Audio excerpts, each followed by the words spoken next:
property which we have studied is relative lowering in vapor pressure. Okay, so now the second qualitative property which I am going to discuss with you is elevation in boiling point. Elevation in boiling point. Second property which I am going to discuss is elevation. This is the second qualitative property, elevation in boiling point. Elevation in boiling point. Okay, elevation in boiling point. I want to remind you again that after doing this theoretical portion, we will be doing 1-2 lectures especially for the numerical portion of these. Okay, so elevation in boiling point. Elevation in boiling point. Okay, so तुम्हें पता है, once again this concept is related to vapor pressure. This concept is related to vapor pressure. Okay, so first you need to understand what is boiling point. What is boiling point? What is boiling point? Okay, what is boiling point? Okay, it is a temperature. Boiling point is a temperature. Boiling point of a liquid is a temperature at which vapor pressure of that liquid become equal to the atmospheric pressure. Okay, boiling point of a liquid is the temperature at which vapor pressure of that liquid become equal to the atmospheric pressure. Okay, so atmospheric pressure generally कितना होता है? 1 atmosphere. ठीक है, तो जब भी किसी liquid vapours बना रहा है उसके वेपर्स का प्रेशर 1 एटमॉस्फेयर के बराबर हो जाएगा, then it will start boiling और its boiling point has been achieved. उस टेंपरेचर को बोलेंगे उसका boiling point. Okay, for example water को 100 डिग्री सेल्सियस पे जब गर्म करते हो, so the vapour pressure when the vapours of this water vapour becomes equal to 1 atmosphere और you can say becomes equal to atmospheric pressure which is considered as 1 atmosphere. So जब पानी को तुम 100 डिग्री सेल्सियस पे boil करते हो, sorry 100 degree पे पहुंचता है, तो it's vapour pressure becomes equal to 1 atmosphere. At that point it start boiling and we say that this temperature means 100 degree when vapour pressure of water becomes equal to atmospheric pressure is regarded as the boiling point of water. Got it? अब देखो, एक pure solvent है. We have discussed in the earlier lectures also. One is pure solvent A. Its vapor pressure will be P naught A. P naught A. Okay. And when something is mixed with A, something is mixed with A means some solute is added to A. It forms a solution. It forms a solution means B is added to A. Now it is a solution. It is not a pure solvent. Okay. So vapor pressure in this case is PA. Okay. Vapor pressure in this case is PA. We have discussed earlier that vapor pressure of a pure solvent is always greater than vapor pressure of the same liquid when it is present in the solution. When it is present in the solution with the solute, because adding of solute lowers down the vapor pressure. A का vapor pressure इस time ज्यादा था, यहाँ पे इसमें solute डाल दिया, adding of solute lowers down the vapor pressure of a this liquid. Okay, A का vapor pressure B के डालते ही कम हो गया. This is relative lowering in vapor pressure, which was our first qualitative property. Got it? So ये आ गई. ठीक है, अब मेरे को बताओ, ये प्रेशर है ज्यादा, मान लो ये प्रेशर है 0.7 एटमॉस्फेयर और ये कम है तो कितना होगा? 0.6 एटमॉस्फेयर है. अब दोनों को बॉइलिंग के लिए कितने टेम्परेचर तक पहुंचना जरूरी है? 1 एटमॉस्फेयर. इसका मान लो वेपर प्रेशर 0.7 एटमॉस्फेयर है. जैसे और वेपर्स बनेंगे, प्रेशर 1 एटमॉस्फेयर हो जाएगा, it will start boiling, this pure solvent will start boiling. वैसे ही इस सॉल्यूशन का वेपर प्रेशर भी जब when it will reach 1 atmosphere, this solution will also start boiling. This solution will also start boiling. Okay, so पहले कौन boil होगा? पहले pure solvent boil होगा, क्योंकि उसको कम गैप तय करना है, उसका वेपर प्रेशर ज्यादा है, तो 1 एटमॉस्फेयर तक पहुंचने के लिए उसको कम हीट चाहिए, तो वो पहले बॉइल करेगा. ठीक है, और जो सॉल्यूशन है वो थोड़ा सा, उसका वेपर प्रेशर देख लो इससे कम है, इसका 0.7 है, इसको 0.6 है, इसको 1 एटमॉस्फेयर तक पहुंचना ज्यादा आसान है, तो ये पहले बॉइलिंग स्टार्ट करेगा, और इसको थोड़ा सा दूर है वो, तो ये बाद में बॉइल होगा. ठीक है, तो प्योर सॉल्वेंट का वेपर प्रेशर बॉइलिंग पॉइंट पहले आ जाएगा और उसका बॉइलिंग पॉइंट क्या होगा? बाद में आएगा, क्योंकि उसका वेपर प्रेशर कम है. तो सोल्यूट डालते ही किसी सब्सटेंस का बॉइलिंग पॉइंट क्या होता है? बढ़ जाता है. यहाँ पे देखो जल्दी आ जाएगा. ठीक है, क्योंकि वेपर प्रेशर ज्यादा है. सोल्यूट डालते ही वेपर प्रेशर कम हो गया, तो बॉइलिंग पॉइंट तक पहुंचने में 1 एटमॉस्फेयर पहुंचने में समय ज्यादा लग जाएगा, तो बॉइलिंग पॉइंट लेट आएगा. ठीक है, जहां पे 10 डिग्री पे आना चाहिए था वहां पे 15 पे आएगा, लेट आएगा थोड़ा. जहां पे बॉइलिंग पॉइंट 100 पे आना चाहिए सोल्यूट डालने के बाद, वो बॉइलिंग पॉइंट 101 पे आएगा. तो सोल्यूट डालते ही क्या होता है? Boiling point of liquid changes किस तरीके से बढ़ जाता है. कैसे बढ़ जाता है? I have shown you here कि पहले उसका वेपर प्रेशर ज्यादा था, प्योर सॉल्वेंट का उससे ज्यादा होगा। बॉइलिंग का मतलब है दोनों को 1 एटमॉस्फेयर तक पहुंचना है। इसका वेपर प्रेशर ज्यादा है एज कम्पेयर टू दिस, तो ये 1 एटमॉस्फेयर तक पहले पहुंच जाएगा, और इसका वेपर प्रेशर कम है तो 1 एटमॉस्फेयर तक पहुंचने में, बॉयल करने में इसको थोड़ा टाइम ज्यादा लग जाएगा। तो अगर प्योर सॉल्वेंट 100 पे बॉयल हो रहा है तो उसमें अगर सोल्यूट डाल दोगे तो वो 101 पे बॉयल होगा, क्योंकि समय ज्यादा लग जाएगा, उसका वेपर प्रेशर कम है। सो 1 एटमॉस्फेयर तक पहुंचने में as compare to the pure solvent it will take more time. So getting it? So इसका मतलब है कि दिस सोल्यूट डालते ही वेपर प्रेशर क्या होता है, सॉरी बॉइलिंग पॉइंट बढ़ जाता है। सोल्यूट डालते ही बॉइलिंग पॉइंट क्या होता है, बढ़ जाता है। सो this is the second qualitative property, elevation in boiling point. Okay, इसका जो बॉइलिंग पॉइंट था पहले कम था, सोल्यूट डालते क्या हो गया, बढ़ गया। सो सोल्यूट के डालने से बॉइलिंग पॉइंट क्या होगा, एलिवेट हो गया, बढ़ गया ना। तो elevation in boiling point is a qualitative property, elevation in boiling point is a qualitative property. Got it? Elevation in boiling point is qualitative property. इसको देखो ध्यान से। I am removing this and now I am making a graph over here. Now I am making a graph over here. Okay,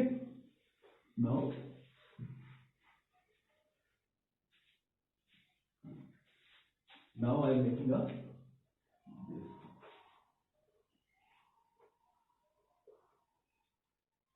Okay. Now I am making a graph over here.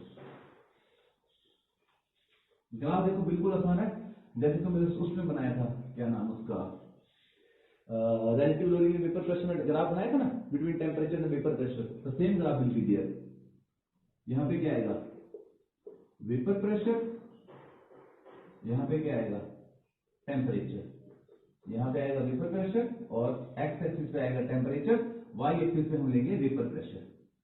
X axis पे लेंगे temperature and on Y axis we will take temperature. Okay, so now first pure solvent का vapour pressure ज्यादा होगा, तो मैं यहाँ पे मान लो दिस इज 1 एटमॉस्फेयर, प्रेशर यहाँ तक खींच के ले जाना है, दिस इज 1 एटमॉस्फेयर, ये 1 एटमॉस्फेयर की लाइन हमने मान ली, this is pressure 1 atmosphere. Okay, so pure solvent का वेपर प्रेशर थोड़ा सा ज्यादा है, A which is pure solvent, उसका वेपर प्रेशर थोड़ा सा ज्यादा होता है as compare to A plus B। ठीक है, जब सॉल्यूशन फॉर्म में तो वेपर प्रेशर कम होता है, प्योर सॉल्वेंट का ज्यादा होता है। तो इसने क्या किया जी, हमने टेम्परेचर बढ़ाया तो इसका वेपर प्रेशर बढ़ा बढ़ा बढ़ा बढ़ा और 1 एटमॉस्फेयर के बराबर हो गया। दिस इज द, इसको क्या बोलेंगे, जहां पे A का वेपर प्रेशर 1 एटमॉस्फेयर को टच किया, this is boiling point of A। यहां पे A ने बॉइल करना शुरू कर दिया। ठीक है, इस टेम्परेचर को नाम दे दो TB not, TB not, boiling temperature of pure solvent, boiling temperature of pure solvent, not मतलब प्योर कर दीजिए। ठीक है, अब इसके वेपर थोड़े, इसका वेपर प्रेशर कम था, तो अब इसने भी क्या किया, इसको टेम्परेचर बढ़ाया तो इसका वेपर प्रेशर बढ़ा और अल्टीमेटली किसके बराबर पहुंच गया, 1 एटमॉस्फेयर के बराबर पहुंच गया। सो this is what, this point is boiling point of solution, this is boiling point of solution. इस सॉल्यूशन का बॉइलिंग पॉइंट आ गया ये वाला पॉइंट। ठीक है, किस टेम्परेचर पे आया, TB, boiling temperature. Okay, pure solvent होता तो नोड लगा देते, नोड में लगा मतलब सॉल्यूशन का है। तो इसका बॉइलिंग पॉइंट कितना आना चाहिए था, यहां पे आना चाहिए था, प्योर सॉल्वेंट का बॉइलिंग पॉइंट इतना आना चाहिए था, पर सोल्यूट डालते ही इसका बॉइलिंग पॉइंट कितना हो गया, यहां आ गया। मतलब मान लो यहाँ पे 10 डिग्री था तो यहाँ पे 20 पे आ गया, यहाँ पे 40 था यहाँ पे 50 आ गया, एलिवेट हुआ ना boiling point. So this is known as elevation in boiling point. और प्योर सॉल्वेंट और सॉल्यूशन के बॉइलिंग पॉइंट में इतना डिफरेंस है, that is known as delta TB, that is delta TB, this gap is known as delta TB। Getting the point? I hope this is clear to you. This is delta TB। Okay, this is delta TB। Okay, अब वही same बात है, जितना तुम solute डालोगे boiling point उतना ही क्या होगा, अब इसकी मैथमेटिकल डेरिवेशन करते हैं, जितना तुम सोल्यूट डालोगे बॉइलिंग पॉइंट उतना ही एलिवेट होगा। More the solute you will add, more will be this elevation in boiling point. So this difference in boiling point basically depend upon the concentration of solute, depend upon the concentration of solute. Okay, अब concentration of solute you can take in molarity, normality, molarity you can take in anything. So here we have taken the concentration in this what you say this molality, concentration of solute in case of vapor pressure. In case of vapor pressure, we were taking in this, we were taking in mole fraction. In this case, elevation in boiling point, concentration of solute. These brackets indicate concentration. Concentration of solute will be taken in this small m, molality, small m, molality. Okay. जब इसको हटाओगे, some constant will come. So in this case, this constant is Kb. In this case, this constant is Kb. This is known as, this is concentration is taken in molarity. Molal. This is elevation. So molal elevation constant. This is called as molal elevation constant, or it is also called as, other name is abelioscopic constant. This is also known as abelioscopic constant. This Kb is either known as molal elevation constant or abelioscopic constant. Got it? Now it is done. Now some more this further mathematical derivation can be done. Delta Tb is equal to Kb. Now molality is number of moles of solute divided by mass of solvent. Given mass of solvent. Number of moles of solute divided by mass of solvent. Okay. Taken into kilograms. So what will happen? Delta Tb is equal to Kb. Number of moles of solute means given mass of solute upon molar mass of solute into weight of solvent taken in kilogram. Weight of solvent taken in kilogram. Okay. So this can be the further extension for the numerical portion. This can be the further extension for the numerical portion. Okay. Now this if mass of solvent is not given in kilogram, if it is given in grams, then Kb into Wb upon Mb into Wa. If it is in grams, you have to convert it into kilogram, divide by 1000, means here it will come. So here is the complete derivation for this elevation in boiling point. So hi students, we are studying the colligative properties. Now I will be discussing the third colligative property, that is depression in freezing point. Third colligative property we are going to discuss, that is depression in freezing point. That is depression in freezing point. Depression in freezing point. The third property which we are going to discuss is depression in freezing point. Okay. We have studied lowering in vapor pressure, relative lowering in vapor pressure. Then we have studied this elevation in boiling point. Now we are discussing depression in freezing point. Okay. So if you will understand what is freezing point, then to understand depression in freezing point according to solvent and then solution will be very easier for you. Will be very easy for you. पहले आपको देखना freezing point क्या होता है. ठीक है. Freeze होता क्या है? लिक्विड सॉलिड में फ्रीज होता है. तो freezing point means freezing point, okay, temperature at which liquid और सॉलिड का रिलेशन है. फ्रीज का मतलब लिक्विड को सॉलिड में कन्वर्ट करना. Temperature at which vapour pressure of liquid becomes equal to vapor pressure of solid. Vapor pressure of liquid form, क्योंकि ये कि वही लिक्विड फ्रीज होकर सॉलिड बनेगा तो उसकी जो लिक्विड फॉर्म का वेपर प्रेशर है, it should become vapour pressure of its solid form. Form है स्टेट बोलो. Vapour pressure of liquid state becomes equal to the vapour pressure of solid state. Okay. अब तुम्हें पता है लिक्विड का तो वेपर प्रेशर होता है. अब तुम बोलोगे कि सॉलिड का वेपर प्रेशर तो होता ही नहीं है, बट सॉलिड का वेपर प्रेशर होता है, बट बहुत कम होता है, इसीलिए तो फ्रीज हो जाता है. लिक्विड को बिल्कुल नीचे लेके आ जाते हैं, उसका वेपर प्रेशर ज्यादा होता है, फिर उसका वेपर प्रेशर बिल्कुल कम हो जाता है, तो it start behaving like a solid. Okay. तो solids do have vapour pressure but very less. जब उस वेरी लेस वेपर प्रेशर के बराबर लिक्विड का वेपर प्रेशर हो जाए, so that liquid will freeze. So that is freezing point. So for freezing something you have to lower down the vapour pressure of liquid. Vapour pressure of liquid lower down करना पड़ेगा तुम्हें, ताकि वो solid तक पहुंच जाए. ये बात समझ आ गई. वेपर प्रेशर ऑफ लिक्विड तुम्हें क्या करना पड़ेगा? लोअर डाउन करना पड़ेगा. वेपर प्रेशर ऑफ लिक्विड तुम्हें लोअर डाउन करना पड़ेगा. Getting the point? Vapour pressure of liquid should be lower down. Okay. अब देखो अब कंपैरिजन किसके बीच में है? कंपैरिजन किसके बीच में है? कंपैरिजन सिंपल सी बात है. कंपैरिजन किसके बीच में है? सोल्यूट के बीच में, सॉल्वेंट के बीच में और सॉल्यूशन के बीच में. तो तुम्हें पता है vapour pressure of solvent, okay, P note A, ठीक है, is always greater then vapour pressure of solution. Means P A plus B.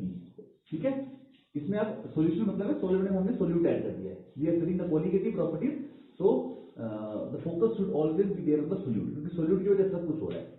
ए था प्योर सॉल्वेंट था, उसमें हमने सोल्यूट डाल दिया तो उसका वेपर प्रेशर कम हो जाता है। We have earlier studied because the surface में मॉलिक्यूल्स बी के भी आ जाते हैं तो ए के मॉलिक्यूल्स कम रह जाते हैं, lesser molecules escape out of the surface तो लेसर वेपर प्रेशर। तो सॉल्वेंट का वेपर प्रेशर, प्योर सॉल्वेंट का vapour pressure is always greater than its solution, will always be greater than its solution. ये पता लग गया। अब मान लो, ठीक है, अब हमें क्या करना था, इसके वेपर प्रेशर को नीचे लेके आना है। कहां तक? इसके वेपर प्रेशर को नीचे लेके आना है इसकी फ्रीजिंग पॉइंट तक, फ्रीजिंग पॉइंट तक, ओके, इसकी फ्रीजिंग पॉइंट तक, ओके।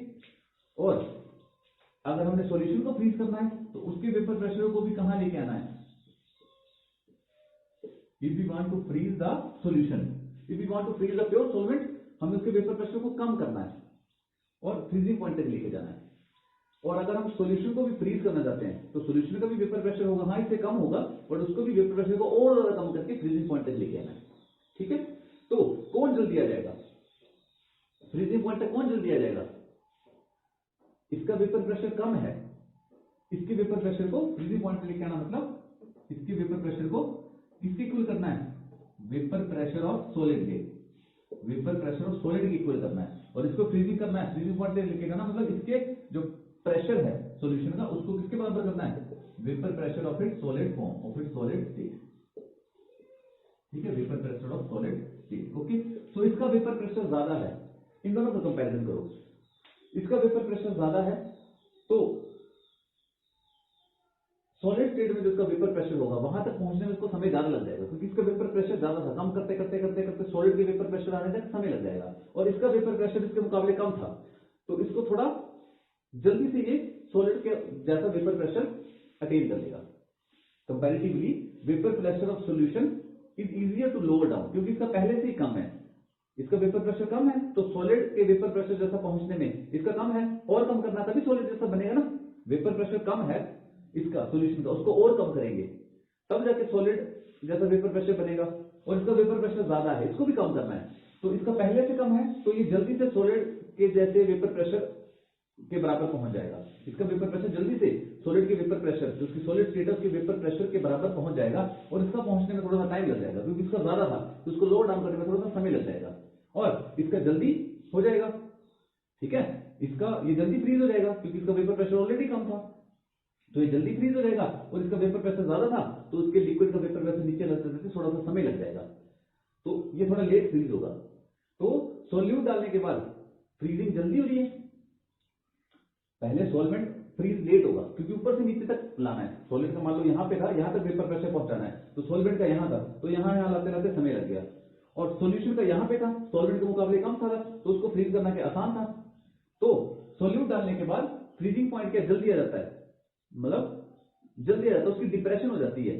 सॉल्वेंट का फ्रीजिंग पॉइंट लेट आता है, सॉल्वेंट जो प्योर सॉल्वेंट है उसका फ्रीजिंग पॉइंट क्या लेट आता है, ओके, और सॉल्यूशन का फ्रीजिंग पॉइंट जल्दी आ जाता है क्योंकि उसका वेपर प्रेशर कम है, और फ्रीजिंग का मतलब क्या वेपर प्रेशर लिक्विड फॉर्म का सॉलिड फॉर्म के बराबर लेके आना, गेटिंग द पॉइंट। सो उसका वेपर प्रेशर लिक्विड का कम था, सॉरी सॉल्यूशन का कम था तो फटाफट फ्रीजिंग पॉइंट पे पहुंच गया, और इसका ज्यादा था तो फ्रीजिंग पॉइंट पे पहुंचने में समय लग गया। तो वेपर फ्रीजिंग पॉइंट जल्दी किसका आ जाता है? इसका आ जाता है, ठीक है। सॉल्वेंट का फ्रीजिंग पॉइंट ज्यादा आता है, लेट आता है, ठीक है, क्योंकि ज्यादा उसको नीचे आना पड़ता है, इसका जल्दी आ जाता है। तो ठीक है, फ्रीजिंग पॉइंट किसका ज्यादा है? सॉल्वेंट का ज्यादा आएगा, सॉल्वेंट का पहले आ जाएगा कि उसका पहले आ जाएगा? उसका पहले आ जाएगा, ठीक है। तो सॉल्वेंट के मुकाबले सॉल्यूशन का फ्रीजिंग पॉइंट क्या है? कम आएगा। सॉल्वेंट के मुकाबले सॉल्यूशन का फ्रीजिंग पॉइंट क्या आएगा? कम आएगा, क्योंकि इसका वेपर प्रेशर उतारने में ज्यादा टेम्परेचर देना पड़ जाएगा, और इसको थोड़ा सा टेम्परेचर देके ही, थोड़ा सा टेम्परेचर डाउन करके ही इसका वेपर प्रेशर निकाल लेंगे, ठीक है। कम ज्यादा आने का मतलब है कि मान लो अगर ये फ्रीज करेगा 100 डिग्री सेल्सियस, फ्रीज करेगा 0 डिग्री सेल्सियस पे, तो ये फ्रीज कर जाएगा 1 डिग्री सेल्सियस पे, ठीक है। इसको ज्यादा एनर्जी इसको देनी पड़ेगी, ठीक है। तो सोल्यूट डालने की वजह से क्या हुआ? What happened due to the addition of solutes, कि इसमें सोल्यूट है तो सोल्यूट नहीं है, सोल्यूट डालने की वजह से इसका फ्रीजिंग पॉइंट थोड़ा कम चला गया, कम चला गया मतलब दूसरे 0 पे फ्रीज हो रहा था 1 पे फ्रीज हो गया, तो फ्रीजिंग पॉइंट टेम्परेचर कम जब कर रहे हैं तो जल्दी आ गया ना, तो इसका डिप्रेशन इन फ्रीजिंग पॉइंट होगी। सॉल्यूशन में क्या होगी, डिप्रेशन इन फ्रीजिंग पॉइंट। इसका फ्रीजिंग पॉइंट ज्यादा है, इसका फ्रीजिंग पॉइंट क्या आएगा, कम आएगा, तो फ्रीजिंग पॉइंट में डिप्रेशन होगी। सॉल्वेंट का फ्रीजिंग पॉइंट ज्यादा आएगा, ठीक है, ज्यादा का मतलब है उस सेंस में देखना, हाई टेम्परेचर की बात नहीं कर रहा हूं, लो टेम्परेचर की सेंस में। इसका अगर 0 आएगा तो इसका 1 आ जाएगा, ठीक है, तो इसको फ्रीज करने में ज्यादा समय लगेगा, और ये 1 पहले आता है तो 1 पहले फ्रीज हो जाएगा, तो इसका फ्रीजिंग पॉइंट पहले आ जाएगा ना, तो इसका फ्रीजिंग पॉइंट इसके फ्रीजिंग पॉइंट के मुकाबले पहले आ जाएगा। क्यों, क्योंकि इसमें सोल्यूट ऐड कर दिया। So due to the addition of solute, freezing point of solution gets lower down, ठीक है, पहले आ जाता है, पहले आ जाता है। जहां पे 0 डिग्री फ्रीज होना था 1 डिग्री फ्रीज हो जाएगा, okay. So due to the addition of solute, the freezing point of a solution lowers down. That's why we write depression in freezing point of freezing point. So जब भी हम solute डालते हैं किसी solvent में, so due to the presence of solute in the solution, its freezing point lowers down. पहले freeze हो जाता है वो, जहाँ 0 डिग्री में फ्रीज होना था 1 डिग्री या 2 डिग्री में फ्रीज हो जाएगा, तो डिप्रेशन इन फ्रीजिंग पॉइंट आ जाता है due to addition of solute. So that way it is also colligative property. ठीक है, इसका डायग्राम बनाता हूं मैं। सेम डायग्राम है जैसे एलिवेशन इन बॉइलिंग पॉइंट का है। एलिवेशन इन बॉइलिंग पॉइंट में क्या था, इस तरफ का वेपर प्रेशर, इस तरफ का वेपर प्रेशर, इस तरफ क्या था, टेम्परेचर था, ठीक है। अब देखो एलिवेशन इन बॉइलिंग पॉइंट में हमें वेपर प्रेशर बढ़ाना था, एलिवेशन इन बॉइलिंग पॉइंट में हमें हीट देके वेपर प्रेशर बढ़ाना था। फ्रीजिंग पॉइंट में हमें वेपर प्रेशर घटाना है, तो उल्टा डायग्राम चलेगा। वेपर प्रेशर किसका ज्यादा है, ए का ज्यादा है, इसको ऊपर लिख दिया, और ए प्लस बी का क्या कम है, तो मैंने इसको नीचे रख दिया, ठीक है। वेपर प्रेशर इसका ज्यादा है, मैंने इसको ऊपर रख लिया, ए प्लस बी का सॉल्यूशन का, ये आएगा pure solvent, this is pure solvent. इसका प्योर सॉल्वेंट है, ज्यादा मैंने ऊपर रख लिया, और ये सॉल्यूशन है, तो उसका मैंने नीचे रख लिया। सॉल्यूशन का वेपर प्रेशर कम होता है as compared to pure solvent, okay. ये मान लो ये सॉलिड का वेपर प्रेशर है, ये कोई उन्हीं की सॉलिड स्टेट है, ये सॉलिड का वेपर प्रेशर है। तो जब इस प्योर सॉलिड का वेपर प्रेशर सॉलिड के वेपर प्रेशर के बराबर हो जाएगा, तो इसका फ्रीजिंग पॉइंट आ जाएगा। उसी तरीके से जब सॉल्यूशन का वेपर प्रेशर, इसका वेपर प्रेशर बहुत कम होता है, इसलिए मैंने इसको सीधा सीधा बना दिया। सॉलिड का वेपर प्रेशर काफी कम होता है, so that I have drawn a straight line.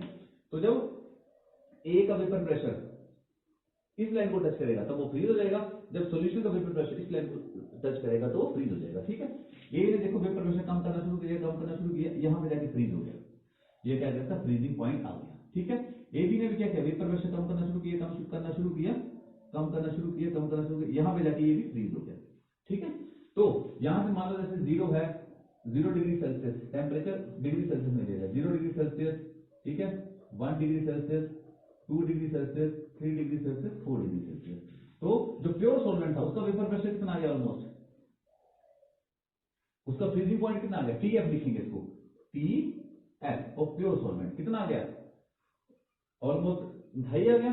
और जो सॉल्यूशन था उसका फ्रीजिंग पॉइंट कितना आ गया, सॉल्यूशन है तो उसको मैं क्या लूंगा, TF, उसका फ्रीजिंग पॉइंट क्या आ गया, लगभग 1 आ गया, इसका 2.5 आया, इसका 1 आ गया, ठीक है।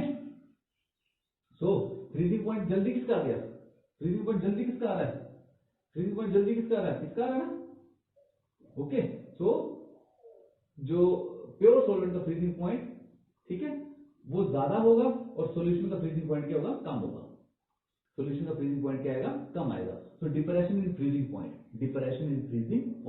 This is called as depression in freezing point, कि सोल्यूट ऐड करते ही जो फ्रीजिंग पॉइंट है वो क्या हो जाता है, कम हो जाता है, सोल्यूट ऐड करते ही फ्रीजिंग पॉइंट क्या हो जाता है, कम हो जाता है, फ्रीजिंग पॉइंट कम हो जाता है। सो this is depression in freezing point. Boiling point बढ़ जाता है, बॉइलिंग पॉइंट जब 100 होना चाहिए 102 आएगा, फ्रीजिंग पॉइंट जब 0 होना चाहिए उसका कम आएगा, ठीक है। फ्रीजिंग पॉइंट का मतलब this is depression in freezing point, और इस गैप को क्या बोलेंगे, डेल्टा TF, इस गैप बोलेंगे चेंज इन फ्रीजिंग पॉइंट कितना है, that is known as delta TF, okay, clear. So देखो जितना ज्यादा सोल्यूट डालोगे, जितनी concentration, this bracket shows concentration, जितनी ज्यादा सोल्यूट की कॉन्सेंट्रेशन डालोगे, दिस फ्रीजिंग पॉइंट उतना ही डिप्रेस हो जाएगा या कम हो जाएगा, ओके। तो मैं इसको ऐसे हटा देता हूं, delta TF is proportional to solute की कॉन्सेंट्रेशन हमने ले ली मोलैलिटी में, मोलैलिटी आ गया, तो delta TF is equal to this KFM ले लिया। KF को बोलते हैं मोलर डिप्रेशन कांस्टेंट,